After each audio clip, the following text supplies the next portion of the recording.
Something that's been on my mind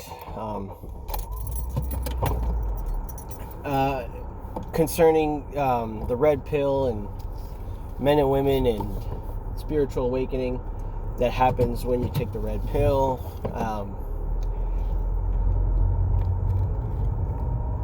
Kind of was spurred on by some actions in the past that I've seen a lot of people do.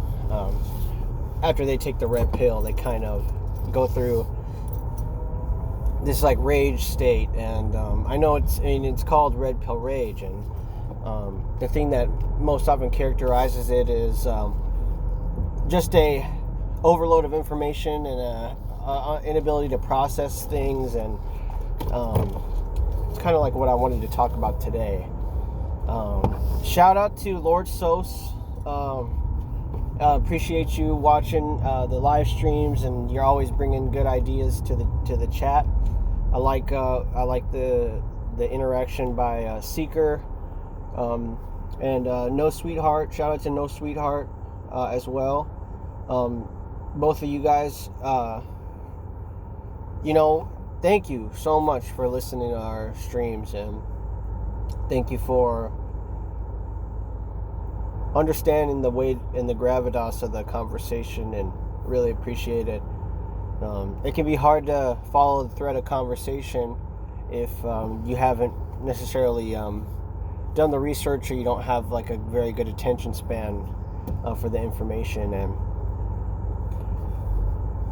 part of the whole red pill rage thing, I think, has to do with training your brain just to be okay with being wrong, because it's the reason why this is represented for a lot of us as a spiritual experience, like a spiritual awakening.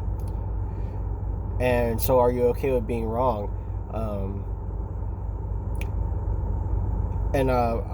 I think that if you're not okay with not doing the right thing, then it's hard to take the red pill. It's never easy to take the red pill if you're used to always doing the right thing, And I'm not advocating that people break the laws. I'm just advocating that for people to think critically about, what they do. If it's always to please somebody else, then it is always doing the right thing. But sometimes when you try to please yourself, other people will see that as wrong. And it's the reason why, even though I may benefit from a certain situation, I always remain neutral. Because regardless if I benefit or not, I'm not trying to play any sides in favor of one another. I'm merely, granted, if someone is willing to listen, I will help them. I will go out of my way to explain something to them 3 times or 4 times. But if they're like, Yam, why didn't you step in for me when I was getting yelled at, or when I was getting chewed out, or when I was super stressed, or when I was when I brought a lot of problems on myself, and I'm simply like, I'm not getting in the way of that person or be mad at you, or that bad thing happening to you, because you brought it on yourself, basically. And I'm sorry, but I'm really not sorry, because I had nothing to do with what you caused. Sure, I may benefit from it in some small way, but it's through no doing of my own. And it's just stupid shit like that blows my mind, where people think that they're entitled to my assistance. When I'm not. Am I being paid to assist you? No, then why should I help you? And people will tell me, well, don't you want to do things out of the kindness of your heart? Not for people that I don't really know like that. Not for people that aren't related to me, and not if I'm not getting paid. No, I don't need to do anything out of the kindness of my heart. And that's the kind of stuff that gets you into the construct where you're thinking like, oh, I have to do the right thing, I have to give to this person, or I have to care about what's going on over here in this corner, or I have to care about what's going on over here in that corner. And normally I do command respect in my job, so it's very rare that someone will be yelling at me. And that's a different story. But at my job, I'm not going to pull anybody else in if I'm getting the blame for something. I'm going to either go to HR if I feel like they're going too far with it, and we're going to figure that out if it's at my job. Or if not, I'm going to let you, say what you got to say, or I'm going to let that person say what they got to say, and then I'm going to move on from that. And another thing is when I say I don't do arguments, I don't take sides, something that really just pisses me off is when I hear people tell each other in an argument to relax, or tell them that it's what they're saying is not true, because that's just like gaslighting them, and that's something I really freaking hate is gaslighting, or as Thomas Sheridan likes to say, gaslighting. It's gaslighting. And that kind of stuff doesn't make sense, because when you start an argument with somebody and then you tell them to relax, that's the most hypocritical thing you could ever do. When you nitpick at somebody and then they blow up at you and you tell them to relax, you brought all of that on yourself by starting the argument. So it's like, why are you trying to tell that person how to respond to you nitpicking at them? And it's just stuff like that just really that I find just so asinine, and just like it's the reason why I don't ever really socialize with people that much, and I don't really make eye contact with them, because a lot of people in society now think that because you make eye contact with them, that gives them the right to basically look at you for entertainment, or look at you for attention and validation. And it's like, you can't really you really have to just look through most people, because a lot of them only really want your attention, and they don't really want anything else from you. And they'll never ever they'll always look for an opportunity to throw you under the bus. Like if you forget something, if you forget something and you go back to grab it, they're gonna give you a hell of a lot of shit for it, and they're not going to just ignore you. And it's just like, why is the thing that people who are in red pill rage ask is like, well, I don't understand why people are mad at me for just like saying to the blah, blah, blah. And it's like, those people are so obsessed with just correcting somebody that they will go out of their way from ignoring somebody just to make them feel bad,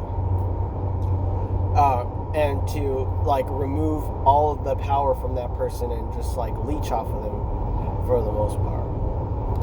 And it's just stuff like that blows my mind. I mean, we're into May already, 2020, and I don't really see this getting any better. I mean, honestly, it's a lot of its stuff is being exacerbated by the lockdown and the subsequent reopening and stuff like that. So hopefully with the masks off, people will be like a little bit more respectful. But I highly doubt it, given like the fact that people are still they're no longer scared, but they're back to being selfish, and it's just sad, but it's true. And like one thing that I saw Lord So said was like, it is a spiritual awakening, taking the red pill. And most people aren't ready to be wrong about what they believe, and they think that the red pill, they can take it and they can still believe what they believed before they took the red pill. So you'll hear them use a lot of references and reference material, like from the 90s and stuff, and like from the old back in the olden days, to try to say like, this is the red pill, blah blah blah. It's like, no, that was that was Hollywood stealing the intellectual property of the red pill and turning it into something that's marketable. You see, because like a lot of the red pill isn't marketable stuff. It's a philosophy. It's not a movement.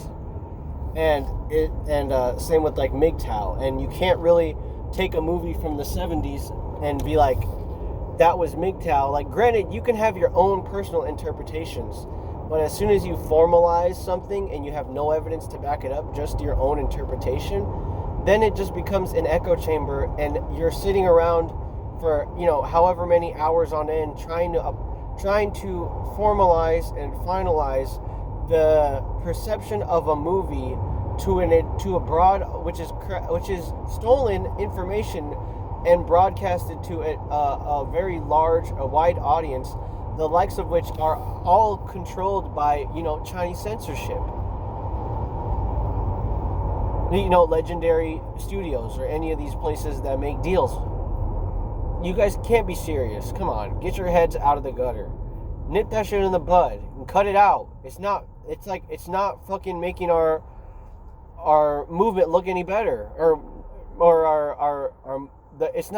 it's turning us into a movement when you try to take a movie and try to say that this is the only way to look at the movie. It's like when like liberals and stuff, or like the left, take Marvel movies and try to make that seem like a microcosm for social issues when it's supposed to represent a fantasy, a make-believe city that has some correlation with the real world, but it's not supposed to be a staging ground for your political ideology. And MGTOW and Red Pill should not be doing that stuff too. Like, do you not understand what that is doing to MGTOW as a philosophy? And I think like my advice to people who are engaged in the red pill rage is just to unplug for a while and just get rid of all of that projection energy. Find it like an outlet or something to do in the meantime while you're processing all the information, or else you'll be looking for love in all the wrong places. There, I used the old reference. There you go. You'll be looking at something and you'll be trying to apply it instead of just, you know, living your life, living your free life, you know. And it's just stuff like that just like really confuses me and boggles my mind, and just like it makes my mental like fortress look like a freaking tree fort made out of birch. Like, it's just like I can't handle this shit half the time. And then, like, people expect me to make content on it? Like, no way, no. Like, what? Like, when were we supposed to be reacting to this stupid shit? Like, I thought that whenever some stupid kid says some stupid shit in class, we're supposed to ignore that kid and continue on with the lesson. We're not all supposed to just, like, go and, like, gang roast this like, special needs kid or something. Like, explain to me how that works, you know? But I digress.